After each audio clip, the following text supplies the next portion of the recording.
السلام علیکم ویورز، آپ دیکھ رہے ہیں اسلامی چینل۔ اگر نئے آئے اس چینل پہ تو لازمی سبسکرائب کرنا نہ بھولیے گا اور بیل آئکن کو لازمی پریس کریں۔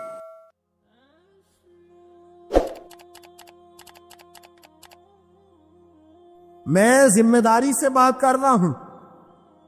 سرکار نے تمام کی نوکریاں، ڈیوٹیاں، کاروبار چھڑوا کر اللہ کے رسول صلی اللہ تعالی علیہ وسلم نے انہیں مسجد میں نہیں بٹھوایا کہ آ جاؤ تسبیحات پڑھو اور یہاں بیٹھو اور تلاوتیں کرو اور فقط نفل پڑھو۔ دین کا حقیقی فلسفہ یہ نہیں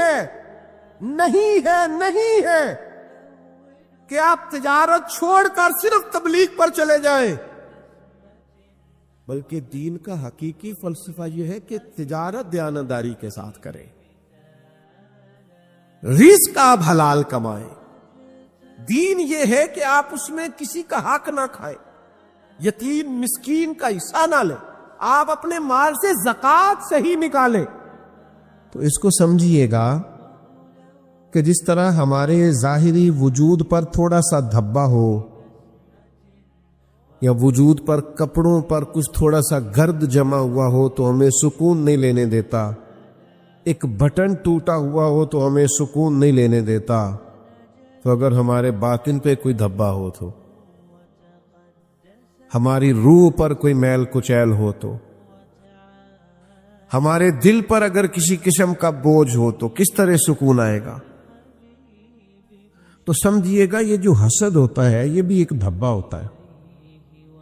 حاسد کبھی سکون نہیں پاتا، جلتا رہتا ہے، تکلیف میں رہتا ہے، پریشان رہتا ہے۔ اللہ تعالیٰ کسی کو نعمتیں عطا کرتا جاتا ہے اور یہ معاذ اللہ پریشان ہوتا رہتا ہے۔ تو جب اس پریشانی کے عالم میں یہ شخص ہوگا تو سکون پائے گا، اطمینان نصیب ہوگا۔ تکبر ایک تکلیف کا نام ہے۔ خدا نہ خواستہ اگر کسی کا یہ خیال بن جائے کہ میں بہت بڑا ہوں، اور معاذ اللہ کچھ لوگ ایسے ہیں جو مجھ سے چھوٹے ہیں کسی بھی اعتبار سے، تب یہ چیز اسے پریشان کر دے گی، ہر وقت پروٹوکول ڈھونڈے گا، اس کا دل کرے گا لوگ مجھے سلام کریں، میرے آنے پر کھڑے ہو جائیں، میرا اعزاز کریں، مجھے جلدی سے رستہ دے دیں۔ ایک یہ کہ آپ کسی کا احترام کرتے ہیں، اس کے لیے کھڑے ہو جاتے ہیں، بات الگ ہے، لیکن ایک یہ کہ کسی کے دل میں خواہش کہ میں بڑا ہوں، تو اس کے لیے تو حضور علیہ السلام نے فرمایا جو خواہش کرے کہ لوگ میرے آنے پہ کھڑے ہوں وہ تو جہنمی ہے، یہ تو دوزخیوں والی خواہش ہے اس کی۔ تو یہ سارے بوجھ ہے۔ تکبر دل کا بوجھ بن جاتا ہے، حسد دل کا بوجھ بن جاتا ہے، بغض، عداوت، جھوٹ، بدی، بددیانتی، لوٹ مار، حرام مال، یہ ساری چیزیں باطن کا بوجھ بن جاتی ہے۔ کائنات کا رب فرماتا ہے میں نے تمہیں وہ محبوب دیے ہیں جو تم پر میری آیتیں پڑھیں گے اور تمہیں پاک فرما دیں گے، تمہارا تزکیہ کر دیں گے، تمہارے باطن کے وہ بوجھ اتار دیں، تمہیں تزکیہ نفس نصیب ہوگا۔ رسول کائنات صلی اللہ تعالی علیہ وسلم نے لوگوں کے یہ بوجھ اتار ڈالے۔ حضور نے اس خوبصورت انداز میں تعلیم و تربیت عطا فرمائی اور اس مٹھاس کے ساتھ لوگوں کے دلوں تک دین کو اتارا کہ بڑے بڑے سخت گیر مزاج کے لوگ تھے، بڑی بڑی تلخ طبیعتیں تھیں، ان کے مزاجوں کے اندر بڑی ترش روئی تھی، وہ ایک دوسرے کے بارے میں بڑے سخت تھے، لیکن جب کریم نے تزکیہ فرمایا ہے تو اللہ نے انہیں ٹھنڈک عطا فرما دی۔ آج بھی بہت سارے لوگ ہیں جن کے نفس کو تسکین ملتی ہے، معاذ اللہ بڑا کہلا کر، کچھ لوگوں کو چھوٹا سمجھ کر خود سے بول رہے ہوتے ہیں فلاں میرا ملازم ہے، اتنے میں نے نوکر رکھے ہوئے۔ اور میں اکثر احباب سے کہتا ہوں جس بیچارے کے پاس ڈرائیور کو دینے کی تنخواہ آ جاتی ہے نا، پھر وہ اس طرح کرتا ہے کہ اس کو پابند کرتا ہے کہ گاڑی کا دروازہ بھی تو نہیں کھولنا اور بند بھی تو نہیں کرنا ہے، حالانکہ یہ بلا وجہ آپ پریشان ہیں، آپ آرام سے خود بھی دروازہ کھول سکتے ہیں، بند بھی کر سکتے ہیں، لیکن آپ الجھاؤ کا شکار ہو گئے، آپ احساس کمزوری کا شکار ہو گئے۔ آپ کس لیول اور کس ماحول میں جا کے عزت تلاش کر رہے ہیں؟ یہ تو مومن کی شان نہیں ہے۔ تو اپنے آپ کو بڑا جاننا اور کسی تکبر کا شکار ہونا، اور یہ آج کل بات عام ہو گئی ہے، ہر ایک نے اپنی کوئی نہ کوئی شان بنا لی ہے۔ میں چونکہ یہ منصب رکھتا ہوں لہذا میری یہ عظمت ہے۔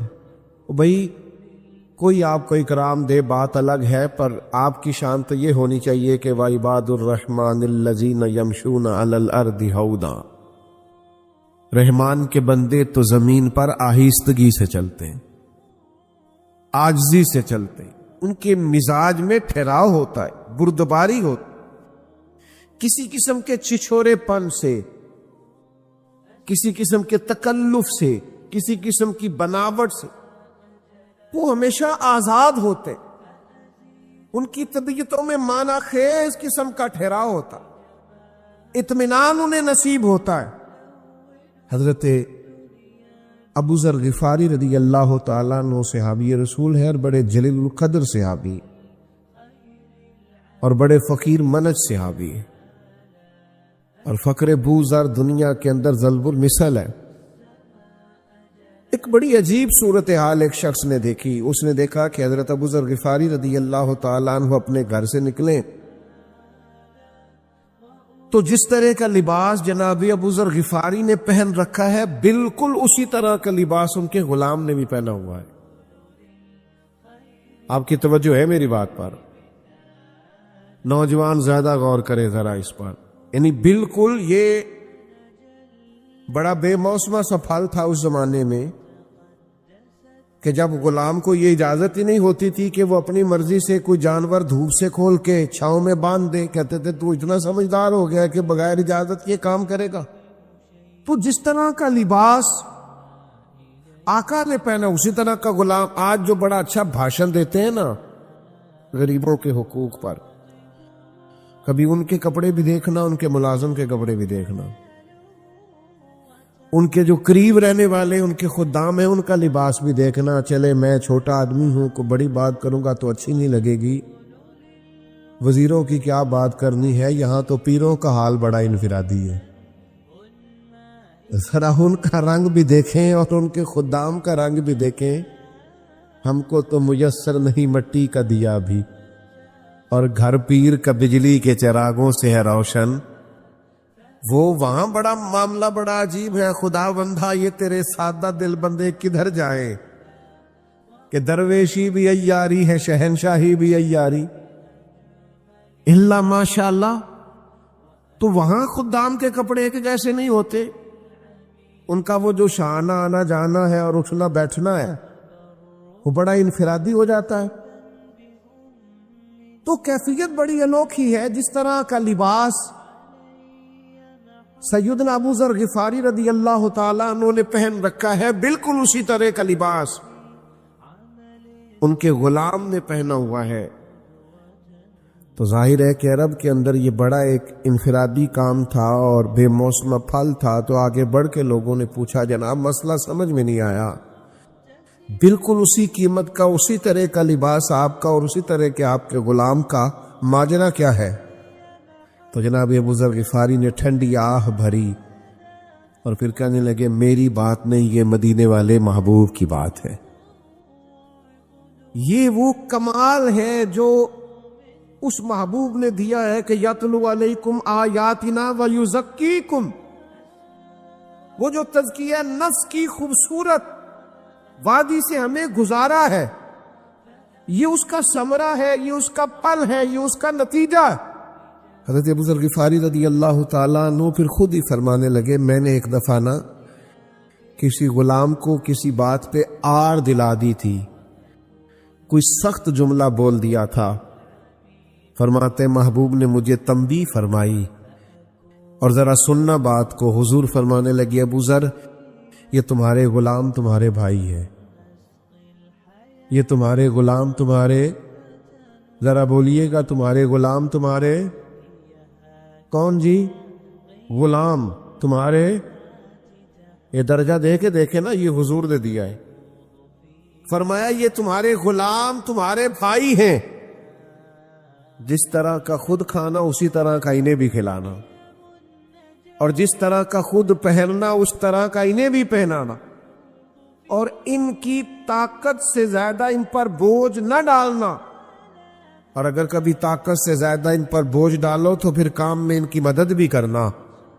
حضرت ابو ذر غفاری فرماتے بس وہ دن اور آج کا دن حضور سے سنا ہے نا کہ جس طرح کا خود پہننا انہیں بھی پہنانا ہے، تو فرمایا بس پھر طے کر لیا ہے، جس طرح کا خود پہنتے انہیں بھی پہنا دیتے ہیں.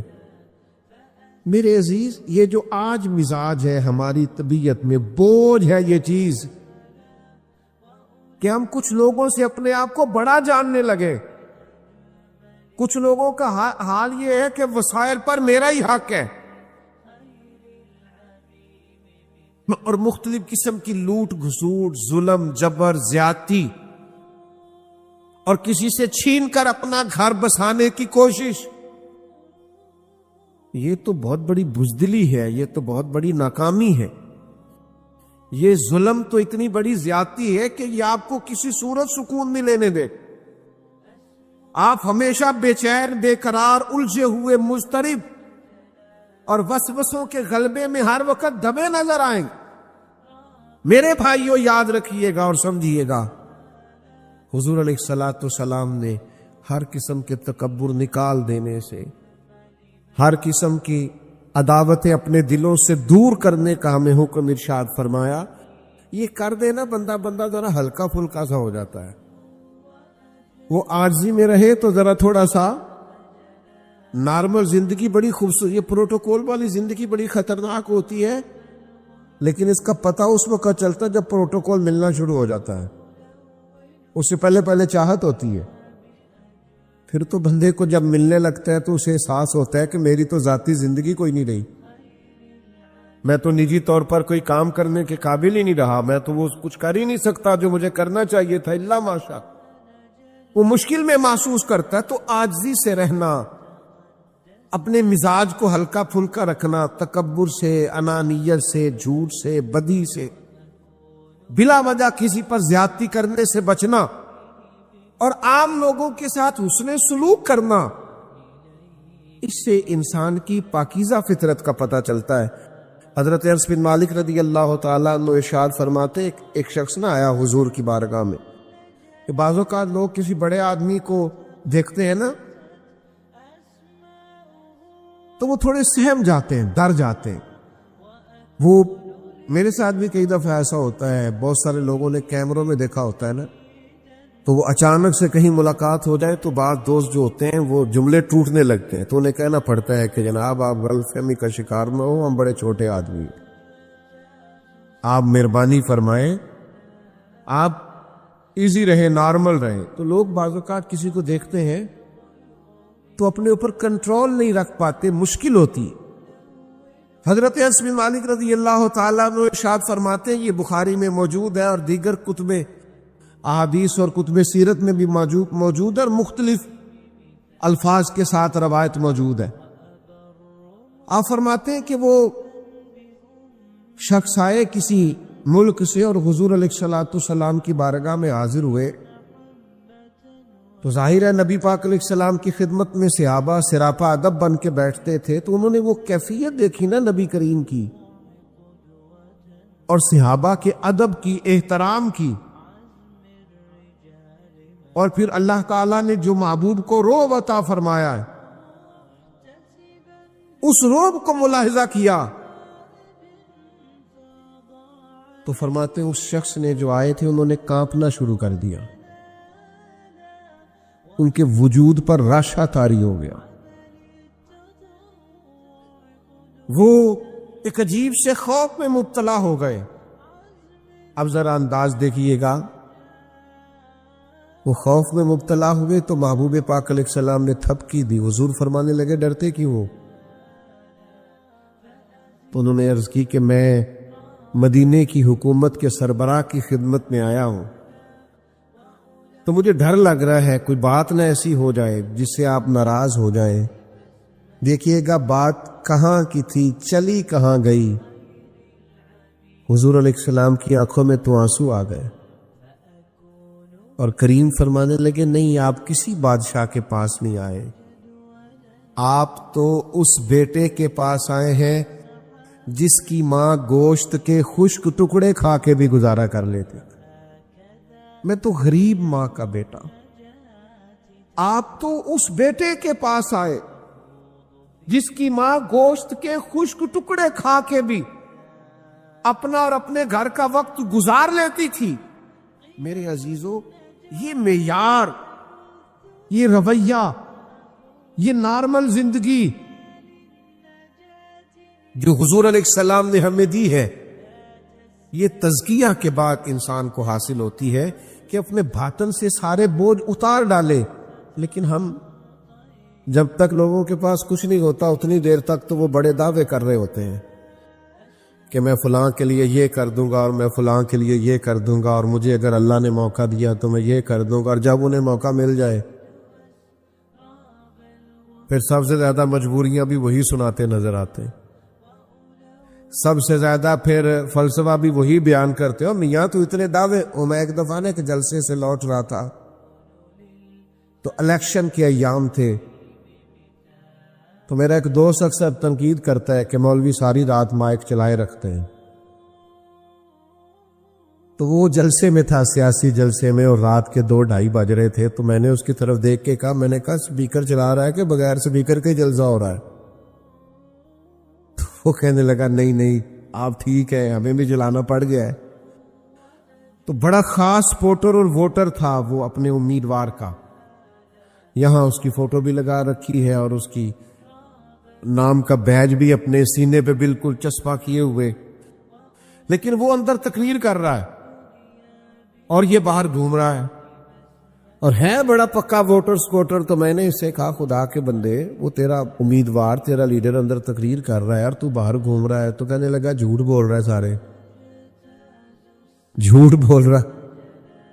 تو آپ کو بھی پتا ہے تو مجھے بھی پتا ہے، تو میں نے کہا کمال ہو گئی نا، اب یہ ہم مسکرا تو رہے ہیں پر مقام تو رونے والا ہے نا، کہ جہاں وہ لوگ جن کے خاص سپورٹر ووٹر بھی یہ دعویٰ کریں کہ یہ سچ نہیں بولتے، آپ کیا تقاضا کرتے ہیں اس ملک کا؟ کہاں تک بات جائے گی اور کہاں تک یہ بات رکے گی؟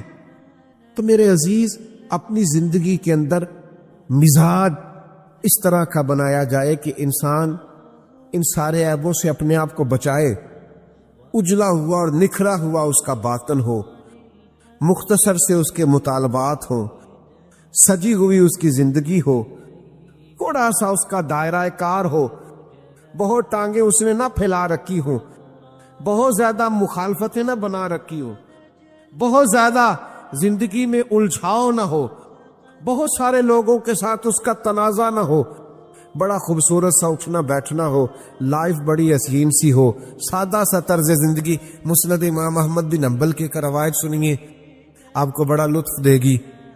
حضرت عبداللہ ابن عمر رضی اللہ تعالیٰ عنہ اور ایک اور صحابی ہے، فرماتے ہم دونوں حضور کی خدمت میں بیٹھے تھے تو دروازے پہ دستک ہوئی، تو محبوب فرمانے لگے دروازہ کھولو، جو دروازے پہ آیا وہ جنتی ہے۔ اللہ کرے آپ کو سمجھ آئی ہو، یعنی حضور جسے جنتی کہہ دے، جو دن کو کہہ دیا دن ہے تو دن نکل آیا، اور جو شب کو کہہ دیا شب ہے تو رات ہو کے رہی، اور خدا نے ان کی زباں کو وہ اختیار دیا، جو نکلی منہ سے ان کے وہ بات ہو کے رہی۔ اور اعلیٰ حضرت فرماتے وہ زبان جس کو سب کن کی کنجی کہے، اس کی نافذ حکومت پہ لاکھوں سلام۔ کھولو دروازہ، جنتی آیا ہے۔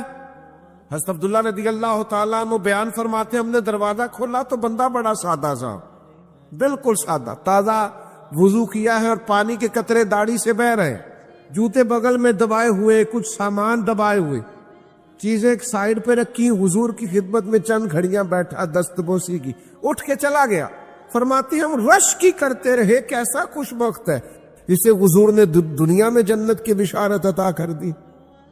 فرماتے مسلمانوں بڑی عجیب بات، حسن اتفاق، اگلا دن وہی وقت وہی ٹائم، ہم حضور کی بارگاہ میں حاضر تھے، پھر دروازے پہ دستک ہوئی، حضور نے فرمایا کھولو دروازہ، جنتی آیا ہے۔ فرماتے ہم تو سوچ رہے تھے آج کسی اور کے نصیب جاگ گئے، پر لطف دیکھو، کرم بالائے کرم دیکھو، دروازہ کھولا تو وہی بندہ تھا جو کل آیا تھا۔ کمال ہو گئی، ایک بار نہیں 2 بار ایک ہی شخص کو جنت کی بشارت، حد ہو گئی۔ فرماتے وہ تو اسی طرح اپنی سادگی میں آیا، وضو کیا ہوا ہے، پانی کے قطرے داڑھی سے گر رہے ہیں، سامان تھامے ہوئے، چند گھڑیاں حاضر بارگاہ ہوا، اجازت لے کے رخصت ہوا، ہم رشک کرتے رہے، ناز کرتے رہے، کیا نصیب ہے۔ 2 بار حضور کی زبان نور سے جنت کی بشارت۔ حضرت عبداللہ فرماتے ہیں تیسرا دن بھی آیا، خوشبختی دیکھو ہم وہیں بیٹھے تھے، پھر دروازے پہ دستک ہوئی، کریم نے فرمایا کھولو بھئی دروازہ، جنتی آیا ہے۔ فرماتے ہیں دروازہ کھولا تو آج تو حد ہو گئی، کمال ہو گئی، وہی بندہ تھا جو 2 دن پہلے آیا تھا۔ اللہ کرے آپ کو سمجھ آئے میری بات کی۔ اور دوستو سوچو تو صحیح، ایک بندہ اور حضور نے 3 دفعہ جنت کی بشارت عطا فرما دی، 3 دفعہ جنت کی بشارت کریم نے دی۔ حضرت عبداللہ ابن عمر فرماتے کمال ہو گئی۔ وہ تھوڑی دیر بیٹھا، اٹھ کے اس نے اجازت رخصت ہوا، میں بھی حضور کی خدمت میں حاضر ہوا، یا رسول اللہ اجازت ہے؟ کریم نے فرمایا ٹھیک۔ فرماتے میں اس کے پیچھے پیچھے ہو لیا، سلام لی، اور میں نے اسے کہا مجھے مہمان بنا لو گے 2-3 دن کے لیے؟ اب بڑی انوکھی بات تھی نا، جس کا 2 گلیاں چھوڑ کے گھر ہو وہ کہے مجھے مہمان بنا لو۔ اس نے کہا میں کوئی امیر آدمی نہیں ہوں جو روکی سوکی کھاؤں گا پیش کر دوں گا، آ جائیے۔ فرماتے میں 3 دن اور 3 راتیں اس کا مہمان رہا۔ میں ڈھونڈنا چاہتا تھا وہ کیا عمل کرتا ہے کہ اتنا بڑا درجہ۔ نبی کریم علیہ السلام نے 3 مرتبہ جنت کی بشارت دی، میں ڈھونڈنا چاہتا تھا، لیکن فرماتے 3 دن اور 3 راتیں اس کے ساتھ مستقل قیام کرنے سے مجھے کوئی چیز ملی نہیں ایسی۔ وہ عشاء جماعت سے پڑھتا اور فجر اٹھ کے جماعت سے پڑھتا، اور میں تو درمیان میں تہجد ہی پڑھتا۔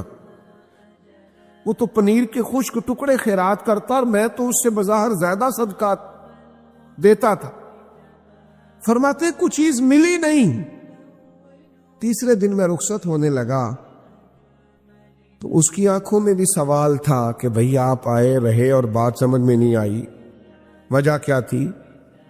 اور میں بھی اس سے سوال کرنا چاہتا تھا۔ فرماتے جب اسی سٹیج پہ آئے کہ وہ پوچھنا چاہتے تھے کہ آپ 3 دن رہے، وجہ کیا تھی؟ حضرت عبداللہ فرماتے میں نے ان سے کہا میاں مجھے آپ سے کوئی کام نہیں تھا اور کوئی مجبوری نہیں تھی کہ میں اپنا گھر چھوڑتا، میں تو ایک باریک بات کی تلاش میں تھا کہ آخر کیا وجہ ہے، آپ کیا عمل کرتے ہیں کہ نبی کریم نے آپ کو 3 مرتبہ جنت کی بشارت عطا کی، 3 دفعہ حضور نے جنت کی۔ نوجوانوں اس کو سمجھنا ذرا۔ حضرت عبداللہ فرماتے ہیں وہ کہنے لگے عمل تو آپ نے میرے دیکھ لیے ہیں، یہی کچھ ہی ہے جو میرے پاس، اللہ کے بندوں کا طریقہ سیدھا سادھا یہی ہے جو آپ کے سامنے۔ فرماتے ہیں پھر تھوڑی دیر خاموشی کے بعد فرمانے لگے ایک عمل ہے، ادھر دیکھیے گا میری طرف، موبائل والے بھائی ادھر دیکھنا۔ کہنے لگے ایک عمل ہے میرے پاس۔ کہا وہ کیا؟ فرمانے لگے میں جب صبح اٹھتا ہوں نا، اپنے دل پہ نظر کرتا ہوں، میرے دل میں کسی کے لیے بغض کوئی نہیں، عداوت کوئی نہیں، کینہ کوئی نہیں، حسد کوئی۔ اپنے باطن پر جب نظر ڈالتا ہوں دل کو کشادہ پاتا ہوں۔ اور یہ ترمذی میں روایت موجود ہے، نبی کریم علیہ السلام نے حضرت انس بن مالک رضی اللہ تعالیٰ عنہ سے فرمایا اے انس، اے میرے بیٹے، آپ سے ہو سکے تو صبح اس حال میں کیجئے گا کہ آپ کے دل میں کسی کا بغض نہ ہو۔ حضور فرمانے لگے یہ میری سنت ہے، دل کو صاف رکھنا یہ میری سنت۔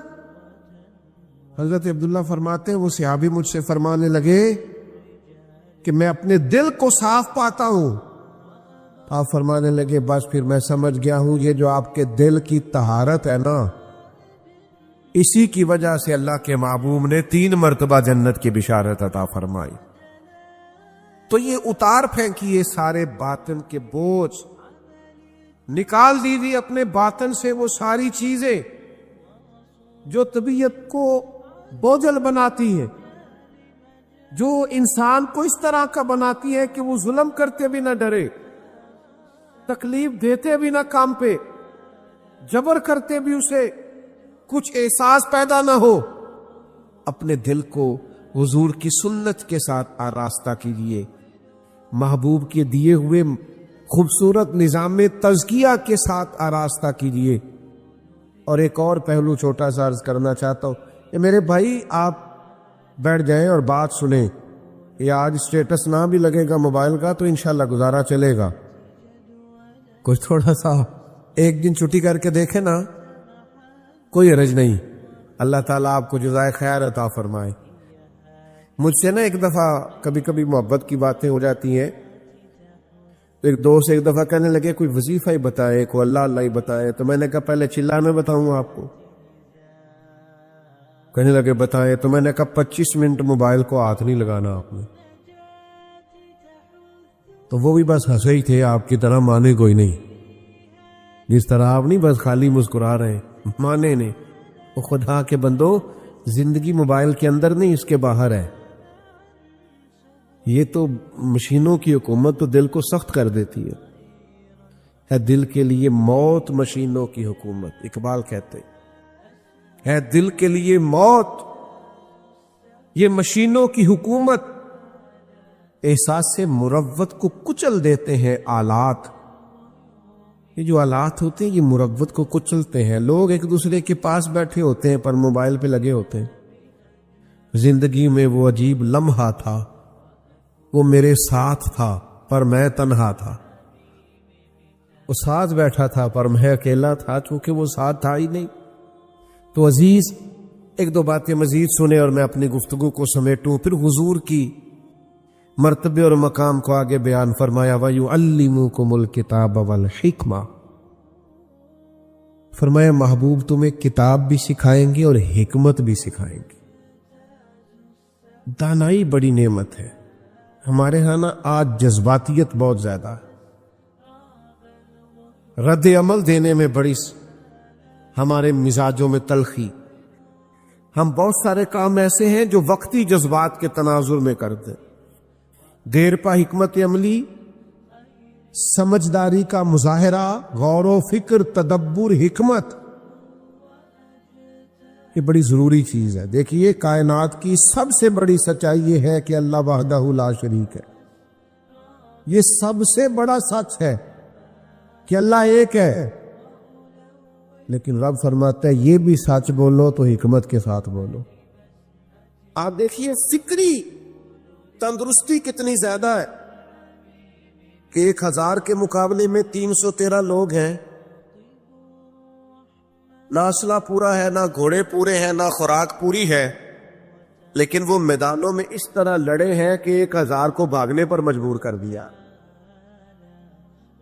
وہ ابو جہل نے جب کہا نا جاسوسوں سے کہ جاؤ پتہ کر کے آؤ، تو انہوں نے آ کے کہا وہ تو 313 لوگ ہیں، بچے بھی ہیں، بوڑھے بھی ہیں، چیز کوئی نہیں پاس۔ تو ابو جہل کہنے لگا پھر تو انہیں گھوڑوں کی پشتوں پر باندھ کے مکے لے جائیں گے، وہاں جا کے دیکھیں گے کیا کرنا ہے۔ تو جاسوس کہنے لگا سردار اگلی بات بھی سننا، ہے تو 313 لیکن جان ہتھیلی پہ رکھ کے آئے۔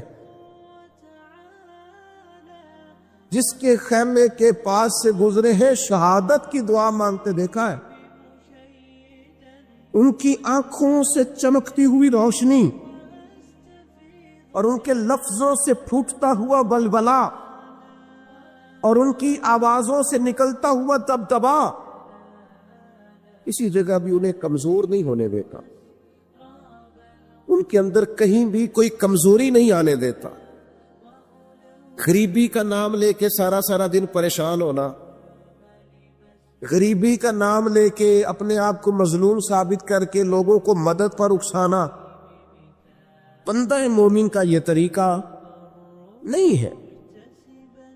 اپنی توجہ اللہ کی جانب کرے، نبی رحمت علیہ السلام کی بارگاہ میں استغاثہ پیش کرے، لیکن دنیا داروں کو مائل کرنا، لوگوں کی جیبوں کی طرف دیکھنا، یہ مومن کی شان گردن کو جھکا دیتا ہے خیرات کا پتھر۔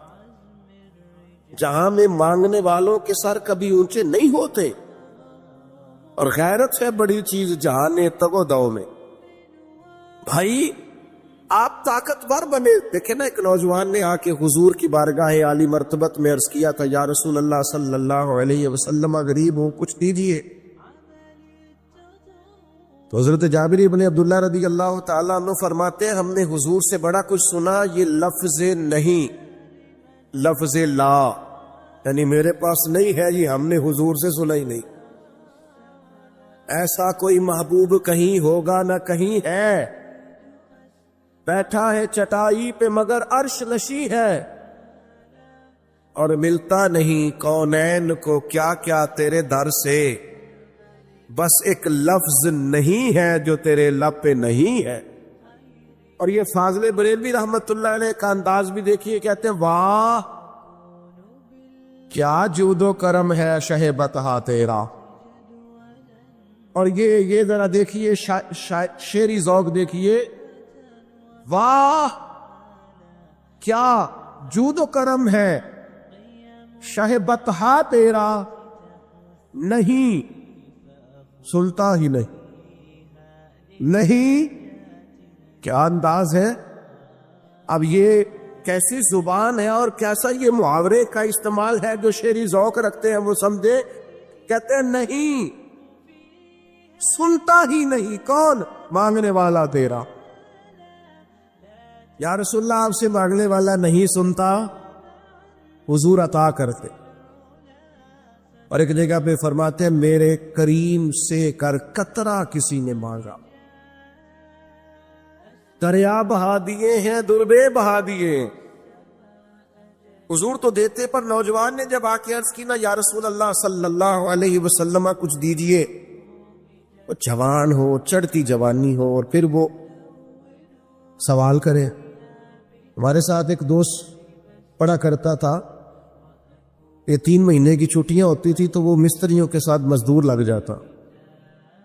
ہم نے اسے کہا، یار تو 9th 10th کے اندر مزدوری کرنے جانا، تو کہتا سی یار میں قد میرا ایڈا بٹا ہے، ان ابا جی کو مانگ دیا شرم ہو۔ یہ سوچ نوجوانوں میں پیدا ہونی ضروری ہے۔ اب میں ابا جی سے مانگوں، یہ تو دینا چاہیے۔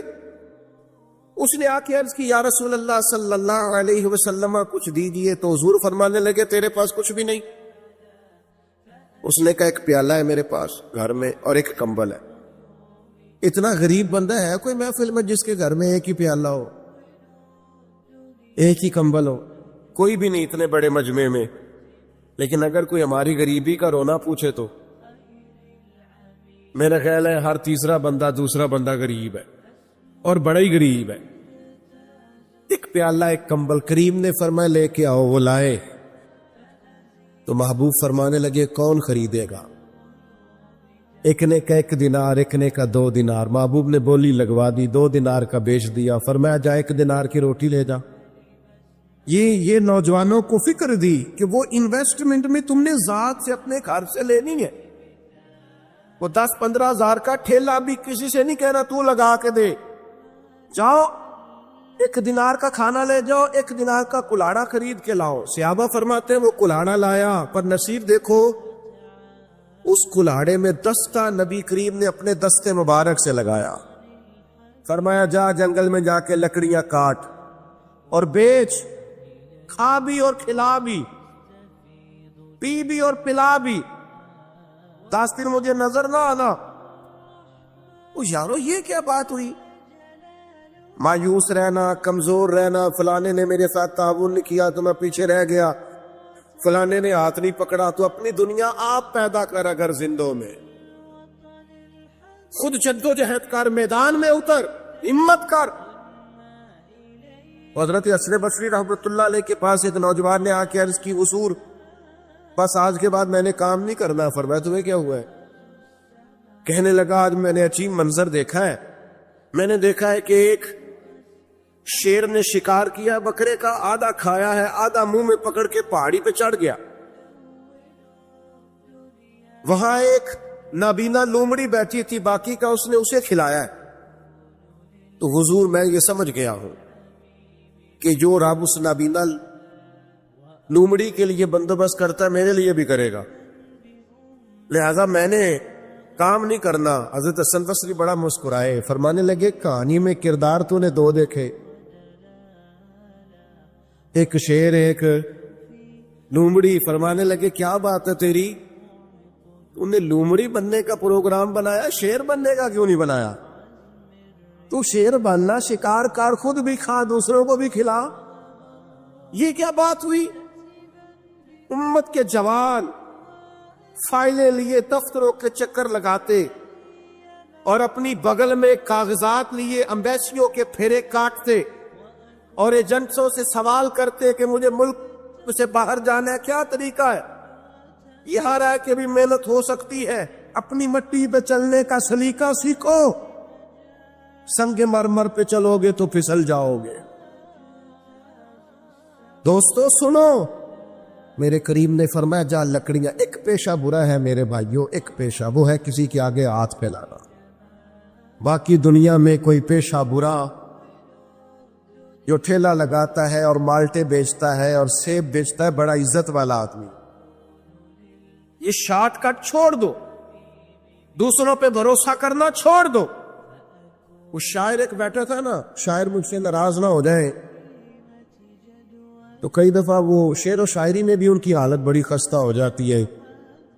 جن دنوں لوگ پتلے کپڑے پہنتے ہیں، بعض شاعروں نے ان دنوں میں بھی موٹی چادر لی ہوئی ہوتی ہے. تو ایک جگہ بیچارہ بیٹھا تھا کونے میں، اللہ ماشاءاللہ سب کی بات نہیں، تو حالت ایسی خستہ تھی.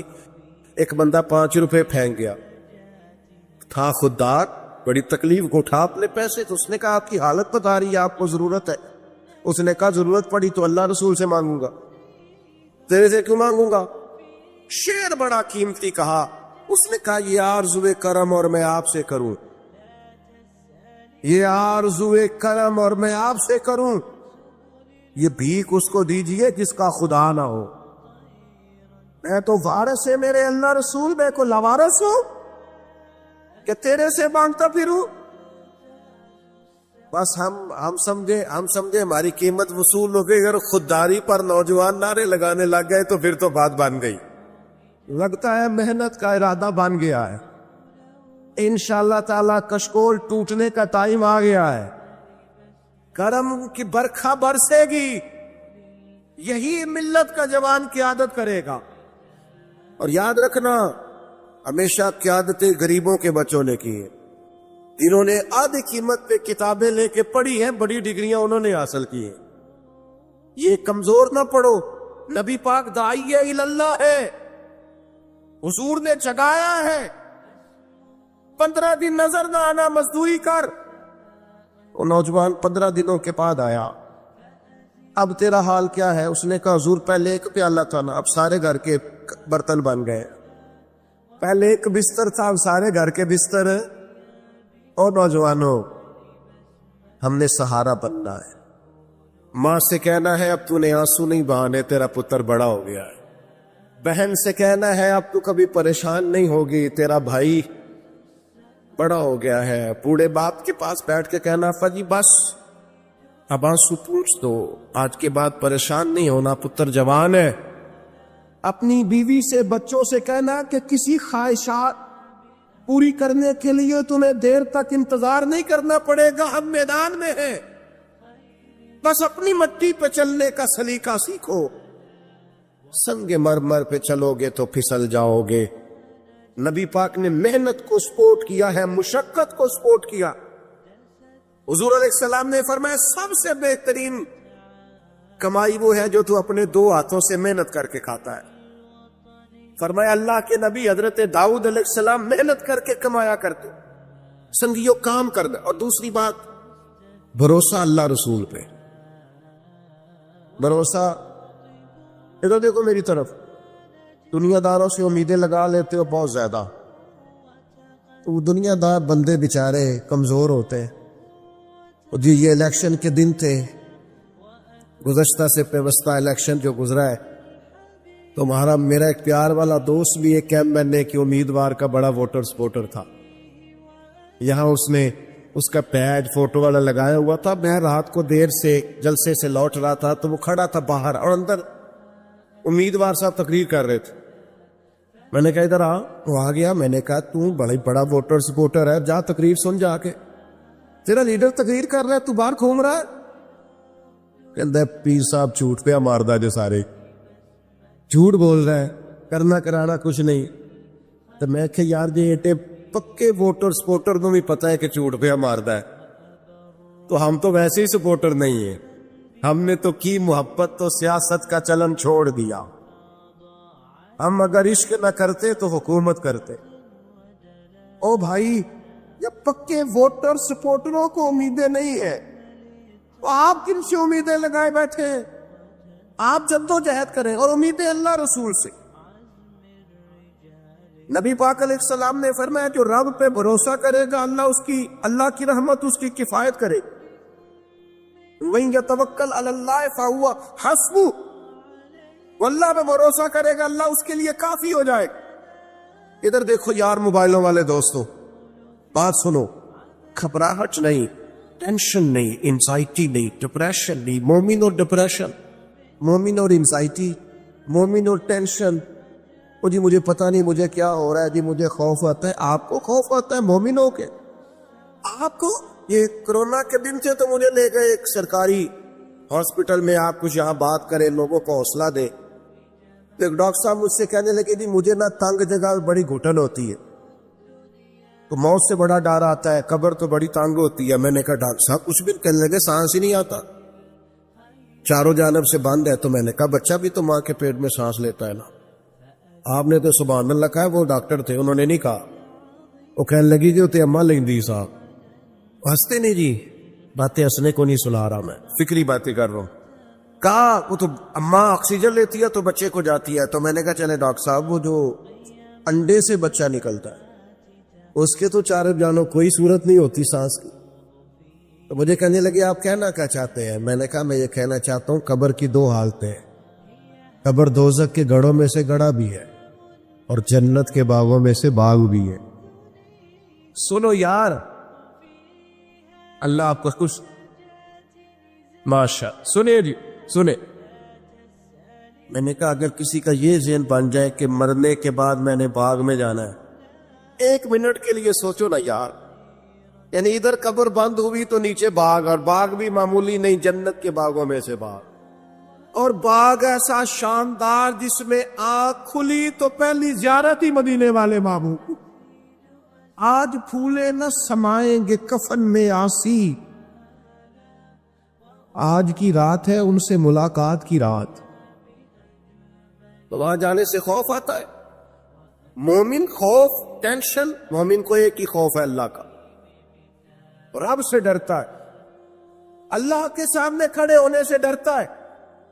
باقی مسائل کا خوف کرنا، غربت کا خوف کرنا، لوگوں سے ڈرنا، یہ نکل آئے آپ اس ٹینشن سے. رب جس کو عزت دے اس کی چھین کوئی نہیں سکتا. اللہ جسے رزق دے اس کے ہاں آنے سے روک سکتا کوئی نہیں روک سکتا. طاقتور ہو کے زندگی گزارے. نبی کریم علیہ السلام نے اپنی امتیوں کو مضبوط فکریں دی.